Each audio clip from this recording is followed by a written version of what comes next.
স্বপ্নের পদ্মা সেতুতে বসল 40তম স্প্যান, দৃশ্যমান 6 কিলোমিটার। আগামী সপ্তাহে সবশেষ স্প্যানটি উঠলে দেখা যাবে পুরো সেতু। এগিয়ে যাচ্ছে রোড ও রেল স্ল্যাবের কাজ। রোহিঙ্গা ক্যাম্প ছেড়ে ভাসানচরে নিজস্ব ঘর পেল 1642 জন। দেয়া হয়েছে খাবার, প্রয়োজনীয় সরঞ্জাম, ব্যবস্থাপনা সন্তুষ্ট আগতরা। সব প্রস্তুতি শেষ, যে কোনো মুহূর্তে ব্রিটেনে ভ্যাকসিন প্রয়োগ। করোনার টিকা হতে হবে সবার, জাতিসংঘের বিশেষ অধিবেশনে বললেন প্রধানমন্ত্রী শেখ হাসিনা।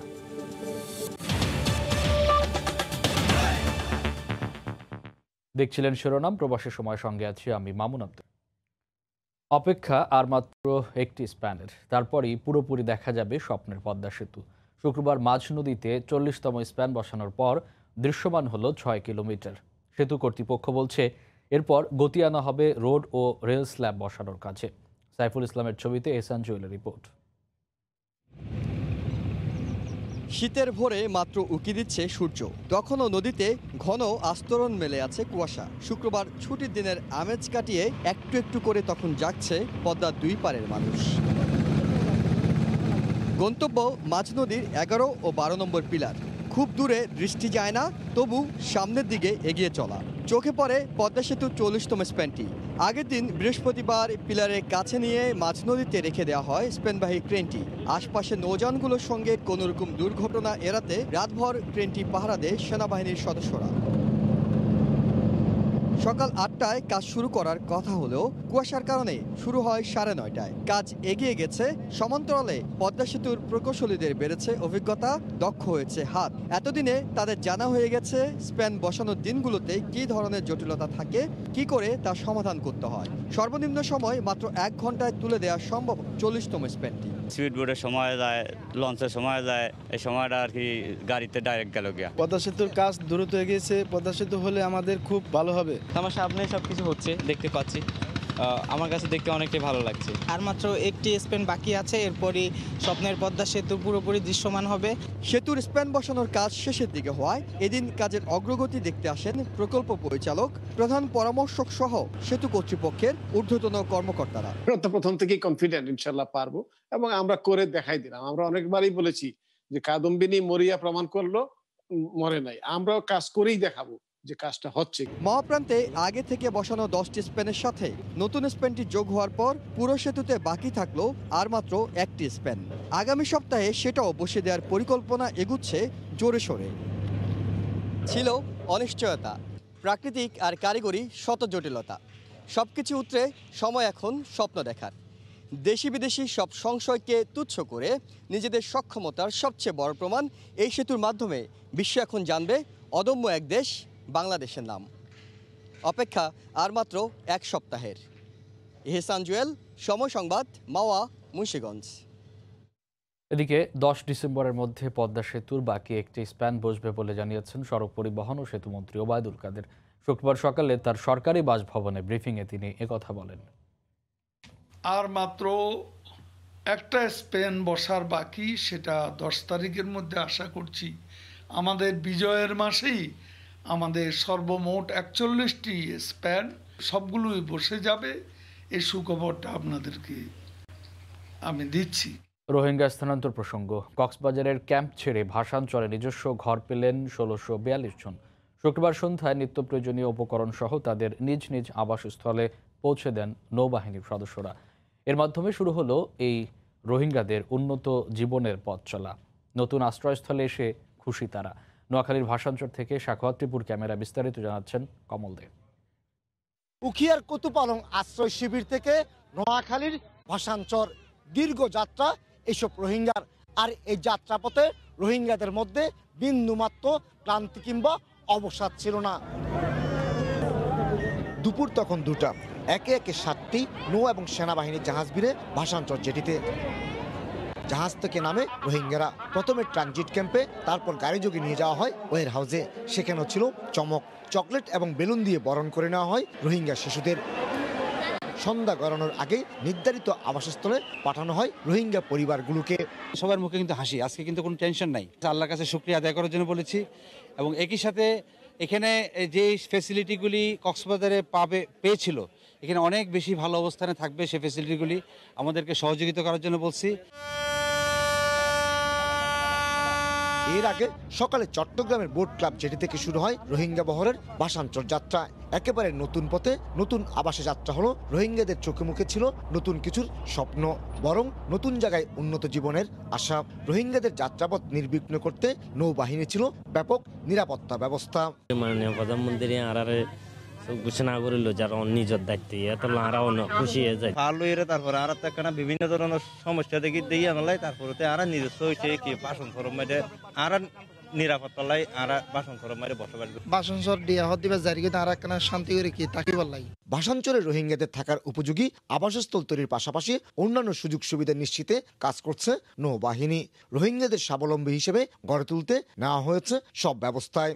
পরিবেশটা অনেক ভালো, থাকার ব্যবস্থা ভালো, মাছ চাষ করতে পারবে, আর নিজেরা আর স্কুল কলেজ অন্য ফ্যাসিলিটিস তো আছে, মসজিদের ব্যবস্থা আছে।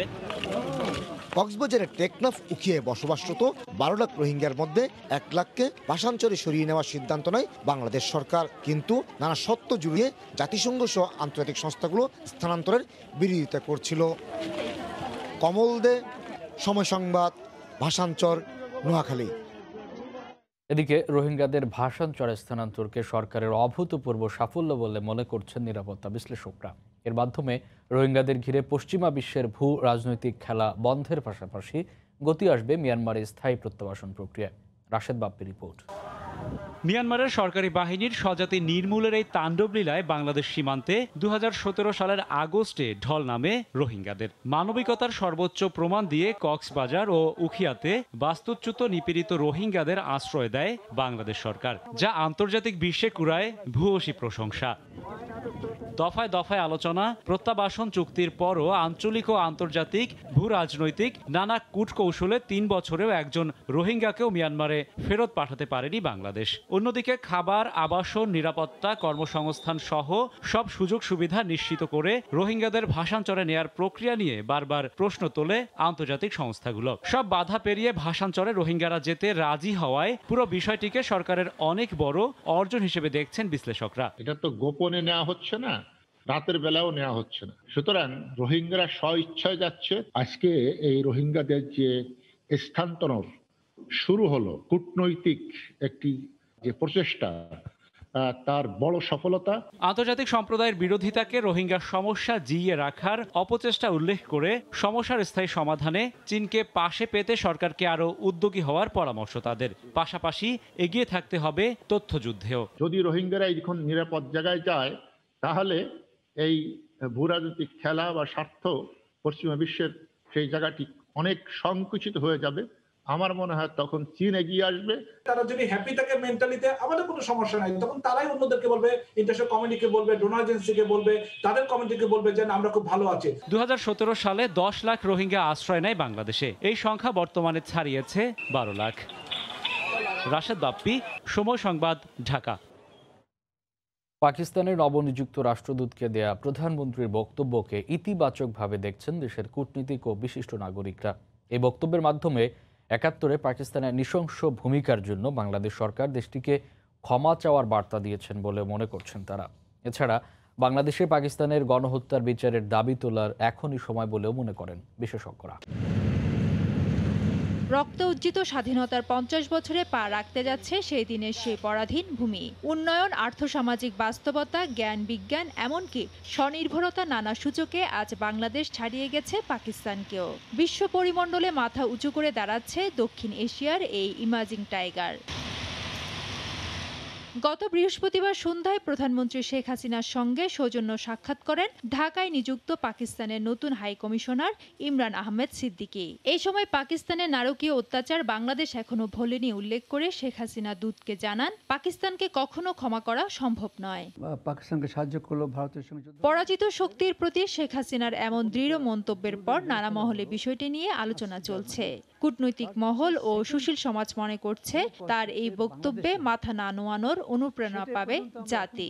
মাননীয় প্রধানমন্ত্রী সম্মান দেখিয়েছেন, আপনি এসেছেন, আসেন, আপনি আমাদের অতিথি, কিন্তু এই আপনারা করেছেন, এটা আমরা বাঙালিরা কখনো ভুলবে না। এটা অর্থটা কি? আপনারা ক্ষমা চান। প্রধানমন্ত্রী শেখ হাসিনার এই বক্তব্য হচ্ছে গোটা দেশের 17 কোটি মানুষের প্রাণের কথা। তারা বলছেন এখন উচিত পাকিস্তানিদের গণহত্যা বিচার চাওয়ার জন্য সরকারের আন্তর্জাতিকভাবে মতামত সৃষ্টি করা। বিভিন্ন দেশের সঙ্গে যোগাযোগ করেছি, তারা কিন্তু এ বিষয়ে একমত। 71-এ গণহত্যাটা পাকিস্তানিরাই করেছিল, কিন্তু সেই গণহত্যা স্বীকৃতির জন্য তো সরকারকে আনুষ্ঠানিকভাবে সেসব দেশের কাছে চিঠি দিতে হবে। আমাদের যে জনগণের প্রতিনিধিরা আছেন আজকে সারা পৃথিবী জুড়ে, তাদের সবারই সোচ্চার হওয়া উচিত, যাতে করে এই গণহত্যার কথা। সব প্রস্তুতি শেষ, ভ্যাকসিন পৌঁছে গেছে যুক্তরাজ্যে, এখন কেবল প্রয়োগের পালা। প্রথম ধাপের ভ্যাকসিনেশন কার্যক্রমের মাধ্যমে 99% মৃত্যু ও প্রতিরোধ ও হাসপাতালে ভর্তি ঠেকানোর আশা করছে ব্রিটেন। বেলজিয়ামের এখানেই উৎপাদিত হচ্ছে ফাইজার ও বায়োএনটেক উদ্ভাবিত করোনার ভ্যাকসিন। যুক্তরাজ্যের অনুমোদনের পর এখন তা সরবরাহ করছে মার্কিন ওষুধ উৎপাদনকারী প্রতিষ্ঠান ফাইজার। এরই মধ্যে 4 কোটি ডোজ ভ্যাকসিন পৌঁছে গেছে যুক্তরাজ্যে। তবে নিরাপত্তার স্বার্থে ভ্যাকসিন মজুদের স্থান প্রকাশ করা হয়নি। যুক্তরাজ্যের কেন্দ্রস্থলে এই ভ্যাকসিন রাখা হয়েছে, এখান থেকেই হাসপাতালগুলোতে ভ্যাকসিন বিতরণ করা হচ্ছে। প্রথম ধাপে 4 কোটি ডোজ দেয়া হবে 2 কোটি মানুষকে। ইংল্যান্ডের উপপ্রধান স্বাস্থ্য কর্মকর্তা জানিয়েছেন, প্রথম পর্যায়ের এই ভ্যাকসিন দিয়ে 99% পর্যন্ত মৃত্যু প্রতিরোধ করা সম্ভব, ঠেকানো যাবে হাসপাতালে ভর্তিও। বৃদ্ধাশ্রমে থাকা বয়স্ক ও তাদের সেবকরা সবার আগে এই ভ্যাকসিন পাবেন। এরপরই পাবেন 80 বছরের বেশি বয়সীরা ও সামনের সারির স্বাস্থ্য ও সেবা কর্মীরা। 75 বছরের বেশি বয়সীরা, 70 বছরের বেশি বয়সীরা এবং একই সঙ্গে মুমূর্ষরা থাকবেন এই তালিকায়। এরপর অগ্রাধিকার দেওয়া হবে ক্রমান্বয়ে 60, 55 ও 50 বছরের বেশি বয়সীদের। 16 থেকে 64 বছর বয়সীদের মধ্যে যাদের অবস্থা গুরুতর, তারাও অগ্রাধিকার ভিত্তিতে পাবেন এই ভ্যাকসিন। করোনা থেকে পূর্ণ প্রতিরোধ ক্ষমতা অর্জনে লাগবে 2টি ডোজ। প্রথম ডোজ নেয়ার পর 12 দিন পর রোগ প্রতিরোধ গড়তে শুরু করবে ফাইজার বায়োএনটেকের ভ্যাকসিন। 21তম দিনে নিতে হবে দ্বিতীয় ডোজ। 28তম দিনে পূর্ণ রোগ প্রতিরোধ ক্ষমতা অর্জন করতে সক্ষম হবেন ভ্যাকসিন গ্রহণকারী। এদিকে শনিবার থেকে স্পুটনিক 5-এর ভ্যাকসিনেশন কার্যক্রম শুরু করার কথা জানিয়েছে রাশিয়া। ওমর ইনান, সময় সংবাদ। চলতি মাসে ভারতেও করোনা ভ্যাকসিনের অনুমোদন দেওয়া হবে বলে জানিয়েছেন প্রধানমন্ত্রী নরেন্দ্র মোদী। বিশ্বের যে কোনো দেশের তুলনায় তার দেশ বন্টন সক্ষমতা এগিয়ে বলেও দাবি করেন ভারতীয় প্রধানমন্ত্রী। বিশেষজ্ঞরা বলছেন, দেশটিতে চূড়ান্ত ট্রায়ালে থাকা 3টি ভ্যাকসিনের একটি যে কোনো মুহূর্তেই প্রয়োগ শুরু হতে পারে। কলকাতা থেকে সুব্রত আচার্যের রিপোর্ট। ব্রিটেন ও রাশিয়ায় যখন করোনার ভ্যাকসিন প্রয়োগ শুরু হচ্ছে, ঠিক সে সময় ভারতের প্রধানমন্ত্রী নরেন্দ্র মোদী দিলেন নতুন আরেকটি সুখবর। শুক্রবার বিভিন্ন রাজ্যের প্রতিনিধি ও রাজনৈতিক নেতাদের সঙ্গে সর্বদলীয় বৈঠকের পর বক্তব্যে প্রধানমন্ত্রী বলেন, কয়েক সপ্তাহের মধ্যেই কোভিড টিকা প্রস্তুত হয়ে যাবে, শুরু হবে প্রয়োগের কর্মসূচিও। कोरोना की वैक्सीन के लिए बहुत ज्यादा इंतजार नहीं करना पड़ेगा। माना जा रहा है कि अगले कुछ हफ्तों में कोरोना की वैक्सीन तैयार हो जाएगी। पूरी दुनिया की नजर भारत पर भी है। ভারতে অন্তত 8টি টিকা ট্রায়ালের বিভিন্ন পর্যায়ে রয়েছে, যার মধ্যে চূড়ান্ত পর্যায়ে বলা যায় 3টিকে। অক্সফোর্ড অ্যাস্ট্রাজেনিকার ভ্যাকসিন তৈরি হচ্ছে সেরাম ইনস্টিটিউটে, আর রুশ স্পুটনিক 5-এর ট্রায়ালও চলমান। তাছাড়া ভারতের নিজস্ব কোভ্যাক্সিনের চূড়ান্ত ট্রায়াল শুরু হয় গেল বুধবার থেকে। আশা করা হচ্ছে এই 3টি থেকেই একটি অনুমোদন পাবে আগামী কয়েকদিনের মধ্যে। স্বাস্থ্য বিভাগের কর্মী ও গুরুতর অসুস্থ বয়স্ক ব্যক্তিরা প্রথমে এই টিকা পাবেন।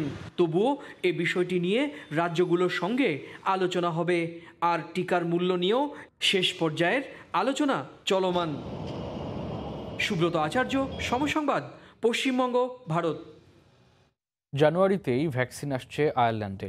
এই খবরের পর ভ্যাকসিন নিয়ে জনমনে চলছে নানা বিশ্লেষণ। অনেকেই প্রাথমিক অবস্থায় আগ্রহ দেখাচ্ছেন না ভ্যাকসিন নিতে। বিস্তারিত সৈয়দ জুয়েলের রিপোর্টে।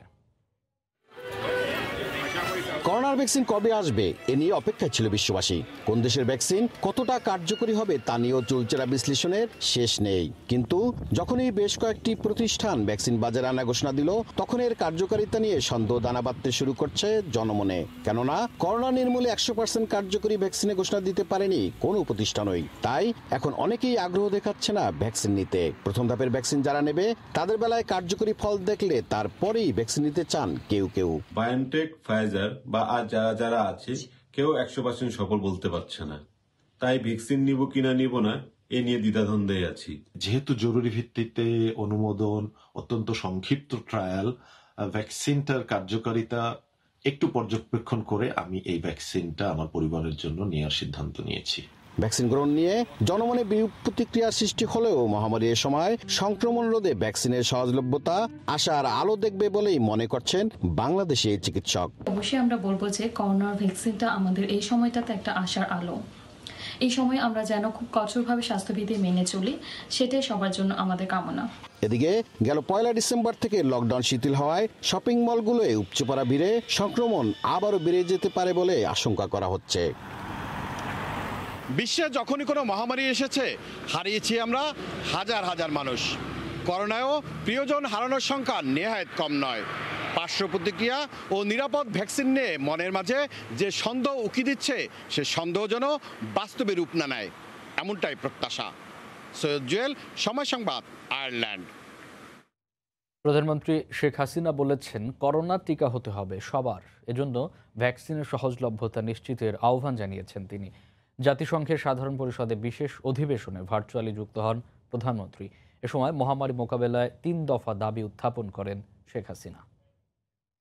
The COVID-19 pandemic has devastated the health systems and economies across the world. We need to ensure universal, equitable, timely and affordable access to quality vaccines. Secondly, the world must treat the COVID-19 vaccine as a global public good. Thirdly, the challenges faced by the developing countries in the context of COVID-19, including financial assistance, should be specifically recognized. স্বাস্থ্য অধিদপ্তর জানিয়েছে শুক্রবার দুপুর পর্যন্ত সবশেষ 24 ঘন্টায় দেশে করোনায় মারা গেছেন 24 জন। এ নিয়ে দেশে মৃতের সংখ্যা বেড়ে দাঁড়ালো 6,772 জনে। এছাড়া শনাক্ত হয়েছেন 2,252 জন।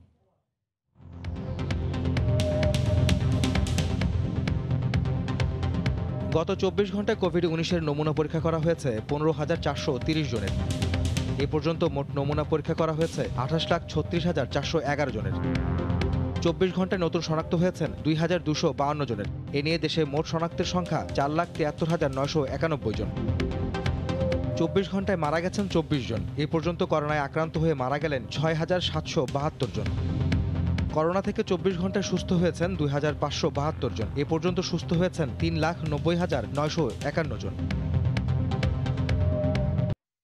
ইসলামের দোহাই দিয়ে বঙ্গবন্ধুর ভাস্কর্যের বিরোধিতাকে ষড়যন্ত্র বলে আখ্যা দিয়েছেন আওয়ামী লীগের সিনিয়র নেতারা। শুক্রবার বিকেলে রাজধানীর বঙ্গবন্ধু এভিনিউ যুবলীগের প্রতিষ্ঠাতা চেয়ারম্যান শেখ ফজলুল হক মনির 81তম জন্মদিন উপলক্ষে আলোচনা সভায় ভিডিও কনফারেন্সে যুক্ত হয়ে কথা বলেন তারা। এ সময় শেখ ফজলুল হক মনির অবদানের কথা স্মরণ করেন তারা।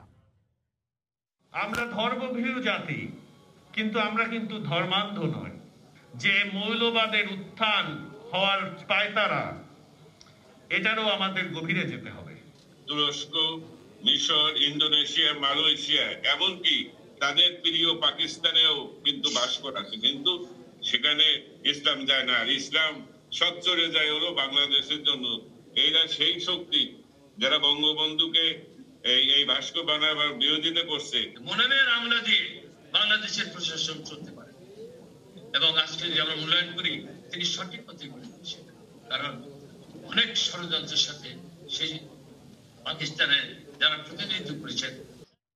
অবৈধ মুঠোফোন শনাক্ত ও বন্ধে নেয়া ন্যাশনাল ইকুইপমেন্ট আইডেন্টি রেজিস্টার প্রকল্প বাস্তবায়নে বিতর্কিত প্রতিষ্ঠানকে সহযোগী হিসেবে যুক্ত করেছে মূল প্রতিষ্ঠান সিনেসিস আইটি লিমিটেড। বিতর্কিত ওই প্রতিষ্ঠানের বিরুদ্ধে অতীতে জালিয়াতি করে প্রকল্পের অর্থ হাতিয়ে নেওয়ার অভিযোগ রয়েছে। স্পর্শকাতর প্রকল্পে বিতর্কিত প্রতিষ্ঠান যুক্ত হওয়ায় নিয়ন্ত্রক সংস্থাকে সতর্ক থাকার পরামর্শ দিয়েছেন প্রযুক্তিবিদরা। যদিও কোনো অনিয়ম করলে ছাড় দেওয়া হবে না বলে হুঁশিয়ারি দিয়েছে বিটিআরসি। শুভ খানের রিপোর্ট। নানা চড়াই উতরাই পেরিয়ে অবশেষে চলতি বছরের 25 নভেম্বর অবৈধ মুঠোফোন শনাক্ত ও বন্ধে সিনেসিস আইটি লিমিটেডের সাথে চুক্তি করে বিটিআরসি। প্রকল্প বাস্তবায়নে প্রয়োজনীয় যন্ত্রাংশ ও কারিগরি সেবা দিতে র্যাডিসন ডিজিটাল টেকনোলজিস ও কম্পিউটার ওয়ার্ল্ড নামের আরও 2টি প্রতিষ্ঠানকে যুক্ত করেছে সিনেসিস আইটি। 3টা কোম্পানির মিলে একটা টিম গঠন করে কাজ করবে। কাজ করে তার সফটওয়্যারটা অলরেডি আমরা অনেকগুলো ডেভেলপ করেছি এবং বাকি কাজটা সম্পন্ন করবে, এবং হার্ডওয়্যার পার্টটা সেগুলো ইন্টারন্যাশনাল পার্ট, সেখান থেকে সেগুলো আমরা এলসি করে এনে জাস্ট আমরা এখানে ইনস্টল করব। 30 কোটি টাকার এই প্রকল্পে র্যাডিসন ডিজিটাল টেকনোলজিসকে সম্পৃক্ত করায় প্রশ্ন উঠেছে। 2018 সালে র্যাডিসন ডিজিটাল টেকনোলজিস লিমিটেডের বিরুদ্ধে তথ্য প্রযুক্তি বিভাগের লার্নিং অ্যান্ড আর্নিং ডেভেলপমেন্ট প্রকল্পে ব্যাপক অনিয়ম ও জালিয়াতির প্রমাণ পায় সময় সংবাদ। প্রকল্পের শর্ত ভঙ্গ করে একই প্রশিক্ষণার্থী ভিন্ন ভিন্ন ব্যাচে দেখানো হয়, এমনকি প্রশিক্ষণার্থীদের আয়ের প্রকৃত তথ্য গোপন করে অর্থ হাতিয়ে নেওয়ার প্রমাণ মেলে। ফলে গ্রাহকদের তথ্যের নিরাপত্তা নিশ্চিতে বিতর্কিত এই প্রতিষ্ঠান কতটা সক্ষম হবে তা নিয়ে সংশয়ে প্রযুক্তিবিদরা। এখানে অনেক ডাটা বিষয় আছে, যে ডাটাগুলো আসলে চুরি হয়ে গেলে কিংবা ডাটাগুলো ফাঁস হয়ে গেলেও ক্ষতিগ্রস্ত হতে পারে। এত বড় একটা সেন্সিটিভ প্রজেক্টে কতটা সৎভাবে কাজ করবে সেটা নিয়ে কিন্তু সন্দেহ রয়ে গেছে। যদিও বিটিআরসি বলছে অনিয়ম করে পার পাওয়ার কোনো সুযোগ নেই। সরকারকে মাল দরিয়া আমরা ঢালি, আমরা কিন্তু দরিয়া ঢালি না। কোনোভাবেই বিটিআরসি কাজের মান, কাজের সময় এবং কাজের রেট কোনো কম্প্রোমাইজ করবে না। বাংলাদেশ আর বিটিআরসি একরকম না। অবৈধ পথে দেশে মুঠোফোন আসায় বছরে প্রায় 4000 কোটি টাকার রাজস্ব বঞ্চিত হচ্ছে সরকার। শুভ খান, সময় সংবাদ, ঢাকা। দীর্ঘদিন বন্ধ থাকার ক্ষতি পুষিয়ে নিতে নতুন উদ্দীপনায় মৌলভীবাজারে মণিপুরী তাঁতশিল্পীরা তাদের ঐতিহ্যবাহী পোশাক তৈরির কাজ শুরু করেছেন। তাঁতশিল্পীরা বলছেন, ক্রেতাদের চাহিদা থাকায় বেচা কেনাও ভালো, তবে উপকরণের দাম চড়া হওয়ায় সমস্যা হচ্ছে। শাহ অলিদুর রহমানকে পাঠানো তথ্য ও ছবি নিয়ে রিপোর্ট। ভোরে তাঁতের খটখট শব্দে মৌলভীবাজারের কমলগঞ্জ মণিপুরি পাড়ার ঘরগুলো ব্যস্ত হয়ে ওঠে। সুনিপুণ সুতায় বোনেন শাড়ি, থ্রি পিস, চাদর, মাফলার সহ রং বেরঙের পোশাক। এ কাজ করেই বেশ ভালোভাবেই সংসার চলছিল তাদের। কিন্তু বছরের শুরুতে করোনার প্রভাবে বন্ধ হয়ে যায় সবকিছু। এতে তাঁত শিল্পের সাথে জড়িতরা পড়েন চরম বিপাকে। তবে এখন ক্ষতি পুষিয়ে নিতে ভোর থেকে সন্ধ্যা পর্যন্ত কাপড় বুননের কাজ করছেন। করোনার কারণে অনেকদিন কাজ বন্ধ, অনেকটা ক্ষতিগ্রস্ত হয়েছে, আবার এখন নতুন করে চালু হচ্ছে। খুবই খারাপ অবস্থা ছিল, আমরা বিক্রি করতে পারিনি। করোনা পরবর্তী এখন আমাদের অবস্থা অনেক ভালো। ক্ষতিটা পূরণ করার জন্য আমি এখনো চালু করতেছি। তাঁত পণ্য উৎপাদনের শুরুতেই ক্রেতার যে আগ্রহ, তাতে 9 মাসের ক্ষতি পুষিয়ে নেওয়া সম্ভব বলে মনে করেন মণিপুরী কালচারাল একাডেমির কর্মকর্তা। এটা আশা করি পুষে যাবে, এখন ক্রেতারা অধীর আগ্রহ নিয়ে আসতেছে। অবশ্য সংকট মোকাবেলায় সরকারি ঋণ প্রদান সহ সব ধরনের সহায়তার আশ্বাস দেন জেলা প্রশাসক। আমাদের বস্ত্রপাট মন্ত্রণালয় এবং সংশ্লিষ্ট জায়গাগুলোতে আমরা এটিকে অবহিত করব। জেলার কমলগঞ্জ উপজেলায় 1.5 লাখ মণিপুরী বসবাস করে। এর মধ্যে প্রায় 5000 পরিবার তাঁত শিল্পের সাথে জড়িত। সময় সংবাদ, মৌলভীবাজার। বগুড়ায় সরবরাহ বাড়ায় পাইকারি বাজারে কমেছে সব ধরনের দেশি প্রজাতির মাছের দাম। বিশেষ করে ট্যাংরা, পুঁটি, কই মাছের দাম কেজি প্রতি কমেছে 30 থেকে 100 টাকা পর্যন্ত। পাইকারি বাজারের প্রভাব খুচরা বাজারে পড়ায় সাধারণ ক্রেতারা খুশি। বিস্তারিত মাজেদুর রহমানের রিপোর্টে, ছবি তুলেছেন রবিউল ইসলাম। হাত ডাকায় সরগরম বগুড়ার চাষি পাইকারি মাছের বাজার। ভোর থেকে বগুড়া, নাটোর সহ বিভিন্ন জেলা থেকে মাছ আসে এই বাজারে। কয়েক দফা বন্যার কারণে এবছর মাছের সরবরাহ ভালো। আড়তে পছন্দের মাছ কম দামে কিনতে পেরে সন্তুষ্ট ক্ষুদ্র মাছ ব্যবসায়ীরা। মাছের উৎপাদন ভালো হওয়াতে মাছের দাম একটু কম। বিলগাড়ির মাছের আমদানি বেশি, হ্যাঁ, ওই জন্য এরপরে মাছ যখন কমে যাবে সবার বাজার ভালো হবে। অন্যান্য জায়গা থেকে মাছের দাম কম, আপনার অনেক জায়গা থেকে মাছ আসে, মাছ কিনতে সুবিধা হয়, সব ধরনের মাছ পাওয়া যায়। সাধারণ ক্রেতারা পাইকারি বাজারের পাশেই খুচরা বাজারে মাছ কিনছেন। অন্যান্য সময়ের চেয়ে তুলনামূলক অনেক কম দামে মাছ কিনতে পেরে খুশি তারা। ছোট মাছ নেওয়ার জন্য আসছিলাম, মাছের দাম একটু কমই মনে হচ্ছে, কিন্তু কিনি না, এখনো কিনবো। আমরা আসি বেশি মাছ যখন কিনি তখন এই চাষি বাজারে আসি এবং এখানে সাশ্রয় মূল্যে মাছ পাওয়া যায়। বগুড়া পাইকারি বাজারে প্রতি কেজি পুঁটি 70 টাকা, দেশি কই 150 থেকে 300 টাকা, রুই 150 থেকে 200 টাকা, কাতলা 200 থেকে 250 টাকা, বোয়াল ও আয় 300 থেকে 400 টাকা কেজি দরে বিক্রি হচ্ছে। এই পাইকারি বাজারে প্রতিদিন মাছ বিক্রি হয় প্রায় কোটি টাকার। মাজেদুর রহমান, সময় সংবাদ, বগুড়া। দেশের বাইরের করোনা পরিস্থিতির খবর। করোনার দ্বিতীয় ঢেউ চলছে স্কটল্যান্ডেও। এতে সেখানে থাকা বাংলাদেশিরা আতঙ্কে দিন পার করছেন। তবে আশার কথা হলো ব্রিটেনে ভ্যাকসিন দেয়া শুরু হচ্ছে পর্যায়ক্রমে, যা স্কটল্যান্ডেও পৌঁছাবে। স্কটল্যান্ডের রাজধানী এডিনবরা থেকে নাজমুল হাসান শামীমের রিপোর্ট। করোনার দ্বিতীয় ঢেউ রুখতে লকডাউন ও নানা বিধিনিষেধে জনজীবন যেন মন্থর হয়ে আছে স্কটল্যান্ডে। সামনে বড়দিনের ছুটি বাড়াচ্ছে আরো সংক্রমণের উদ্বেগ। সংক্রমণ কমাতে 2রা নভেম্বর থেকে স্কটল্যান্ডকে 5 ভাগে ভাগ করে নিষেধাজ্ঞা জারি করা হয়। এই অবস্থায় দেশটিতে থাকা প্রবাসী বাংলাদেশিদের প্রধান জীবিকা রেস্টুরেন্ট ও ট্যাক্সি ক্যাব আয়ে নেমে এসেছে বিপর্যয়। রেস্টুরেন্টগুলো বন্ধ থাকায় বেকার হয়েছেন হাজারো প্রবাসী। একদিকে কর্মসংকট, অন্যদিকে করোনা মহামারী, দুই মিলে কঠিন সময় পার করছেন প্রবাসীরা। আমরা এই মহামারীতে আতঙ্ক, বাচ্চাদের স্কুল খোলা, আমরা অপেক্ষায় আছি ভ্যাকসিনের জন্য। স্কুল খোলা থাকায় সন্তানদের নিয়ে শঙ্কিত অভিভাবকরা। এই মুহূর্তে একটি কার্যকর ভ্যাকসিন প্রয়োগে মানবকুল মুক্ত হতে পারে করোনা নামক মহাসংকট থেকে। নাজমুল হাসান শামীম, সময় সংবাদ, স্কটল্যান্ড। করোনার কারণে বিপাকে পড়েছে সৌদি প্রবাসী বাংলাদেশি ক্ষুদ্র ব্যবসায়ীরা। রেস্টুরেন্ট সহ অন্যান্য দোকানপাট খোলা থাকলেও আশানুরূপ বিক্রি না হওয়ায় দোকান ভাড়া ও কর্মচারীদের বেতন দিতেই হিমশিম খাচ্ছেন তারা। জেদ্দা প্রতিনিধি আলমা মুন্সিপনের রিপোর্টে বিস্তারিত। বিশ্বের অন্যান্য দেশের মতো সৌদি আরবেও থেমে নেই করোনার মরণ ছোবল। প্রতিদিনই কেউ না কেউ আক্রান্ত হচ্ছেন, আর সেই সঙ্গে মৃত্যুবরণ করছেন অনেকেই। তারপরেও লকডাউনের তৃতীয় ধাপে জনসচেতনতা, স্বাস্থ্যবিধি ও সরকারের দেওয়া বিধিনিষেধ মেনে অনেক ব্যবসা প্রতিষ্ঠানই খুলে দেওয়া হয়েছে। আমাদের জন্য সবাই দোয়া করবেন, আল্লাহ যেন আমাদের সকলকে হেফাজত করুন। দোকানপাট আর রেস্টুরেন্টগুলো খুলে দেওয়া হলেও স্বাস্থ্য সতর্কতা মেনে প্রয়োজন ছাড়া বেশিরভাগ মানুষ ঘরেই অবস্থান করায় আয় কমে গেছে এসব প্রতিষ্ঠানের। এ অবস্থায় দোকান ভাড়া ও কর্মচারীদের বেতন দিতে হিমশিম খাচ্ছেন তারা। করোনার পরিস্থিতির কারণে ব্যবসা বাণিজ্য মন্দা যাইতেছে, এবং দোকান ভাড়া, কারেন্ট বিল, একামার ফিস এবং কর্মচারীর বেতন কিছু উঠাইতে পারতেছি না। বেচা কিনা তো খুবই খারাপ চলতেছে করোনার কারণে। আমাদের ব্যবসা বাণিজ্য নাই, বেচা কিনা নাই, দোকান ভাড়া উঠতেছে না, এবং কি কফিলের আকামার যে সমস্যা, এই আকামার টাকা উঠাতে পারতেছি না।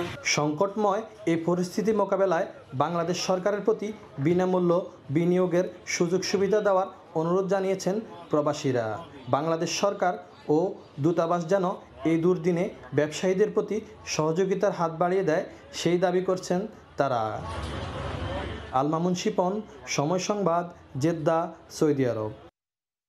সন্তানের প্রতি মায়ের ভালোবাসার চিরচেনা রূপ কখনো কখনো অচেনা রূপেই ধরা পড়ে। ময়না বেগমের গল্পটাও অনেকটা সেরকমই।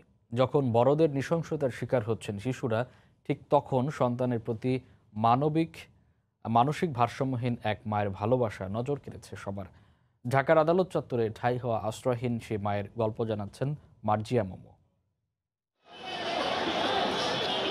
ধুলোমলিন শরীর, মাথার ওপর খোলা আকাশ আর মাটির বিছানায় মাতৃত্ব আর মমতার এই চিত্র গতানুগতিকের চেয়ে একটু ভিন্ন।